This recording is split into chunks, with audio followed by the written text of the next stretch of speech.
I'm sorry, Mr. Schiller, but I must ask you a question.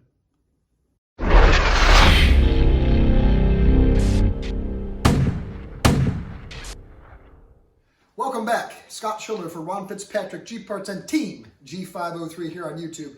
In this video, it's going to be a short, nice little simple one. We're going to be installing the felt seals on your toolbox lids there at the rear of your tub. They come in pieces, and it's not a very difficult task, but we do get asked quite a bit how these go in. The guys give me the package, and they say, hey, how's this going? Where's that going? What am I supposed to use for sealant? So in this video, we're going to be talking about exactly that. Check it out. I think you'll like it.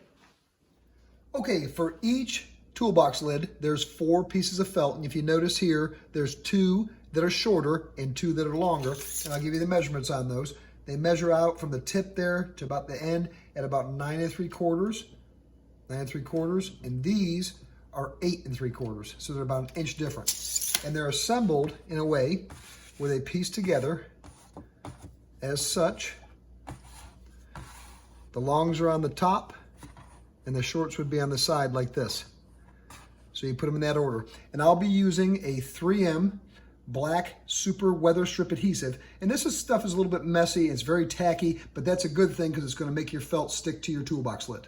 Okay, so we've got our felts all laid out, and this is a freshly painted, brand new coated toolbox lid. And I don't know if you remember the toolbox lids when I showed them to you earlier in the video. They were full of holes, so that was kind of a feat, but they are the originals. First thing I'm going to do, even though it's freshly painted, is I'm going to clean it with some rubbing alcohol because you want your surface clean. And even though it is freshly painted, we're going to go around the outside edge here with some rubbing alcohol just to make sure there's no contaminants, no dust, and our adhesives will stick.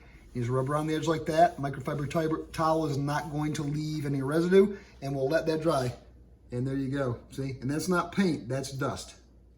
Okay, so now we've got our 3M black super weather strip adhesive. This stuff is messy, and I've already done one here before I videoed this so I can show it to you. What you're gonna do is open up the top of your tube, and you're gonna take it and just gently, right around this outside edge, I'm about 1/4 inch away from the outside lip of the toolbox lid, and it's kind of runny. If you're careful, you won't get a bunch on you. If you do get some on you, acetone takes it off, and so does Zippo lighter fluid. So we're gonna come around here, and the trick to this is you've got to let it tack up before you adhere the 2 pieces together. Now I've got the felt back here. As you can see it's all stringy. I'm telling you, this is a lot of fun. I've got the felt back here, and I'm gonna keep it in pieces. Now the felt's a little bit more difficult to do than the actual metal, so we're gonna take our time. We're gonna go around this. Put yourself a bead right in the center of your felt. We're gonna go all the way around. This is where it gets fun, my friends, right here.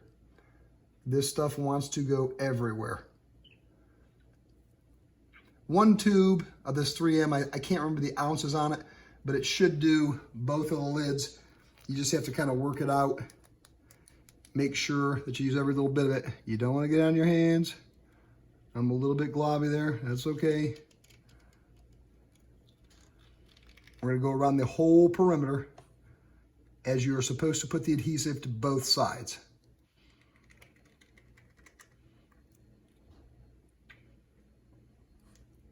Okay, I've managed to go around. That tube's just about empty. You see how little strings get on there? And that's okay, we can clean that up later. I'm gonna let this sit for about 5 to 10 minutes, and you can see as it starts to get a little tacky and hard, and that's when you're gonna adhere the 2 pieces together. So now we've got, you're starting to see, it's starting to kind of gel up or get tacky, so to say. You can actually see it. Now it's gonna happen a little bit quicker on your felt pieces. I believe that's because these are absorbent and they probably allow that to dry a little quicker, because on the top lid here, it dries a little slower. So we're gonna let this sit for just another second, and then I'm gonna show you easily how to flip these back over from what we've got, and then we're gonna stick them on here in a pattern, and it's gonna be fantastic. Again, this stuff is a little messy, so you gotta be careful, get on your hands. We're gonna go piece by piece here. These have stuck together a little bit, but that's okay. And all I'm gonna do is just transpose my pattern in reverse onto the back side of the toolbox lid, just like that. That'll be our first piece. We'll take our second. Stuff is sticky. As such, you just kind of want to press them in there Give them a good firm press. You can work it around a little bit. These long pieces are a little bit more fun to do than the short ones. So I'll just go a little bit longer. Acetone does clean this up. Rubbing alcohol, not so much. But you don't want to get the acetone on the paint because you'll take the paint off as well. So just be really careful. They fit right in there.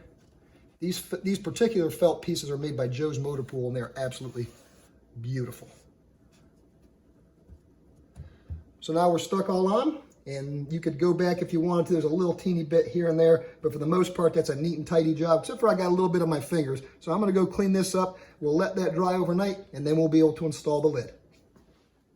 And that's how they go in, and it's gonna help you keep the rattle off the top there as you're going down the road and keep some dirt and debris and some moisture from getting down there into the toolboxes. So they're a really nice thing to have. Here's something I want to add differently this time. So now I'm at the point where I've got all my stuff that I want to bolt on the tub. And if you've been watching, you've been seeing me do it piece by piece and giving you the measurements there. I'm going to do something different this time. I've got the tub to the point where I'm ready to start the assembly of all the components to go on there, and then we're going to put it onto the chassis. We made that decision. We're going to actually put everything on the tub that we can and then lift it all at one time, and we're going to put it on the chassis. So here's my question for you. In the comments below, what video would you like to see next? Would you like to see the wiring harness being put in, or would you like to see the fuel lines that need to be put on there also? Because a lot of that can be done on the tub before it's installed in the chassis. So let me know in the comments what you'd like to see, and we'll see how many people kind of get involved here, and we'll release that video maybe next. If you'd like to subscribe to what we're doing here on the Team G503 1943 Willys MB, you can do so by clicking on that subscribe button down there, and also click that bell, and that'll let you know when we release a new video. Until next time, my friends, keep it safe, keep those toolbox innards dry and debris free, and happy Jeeping.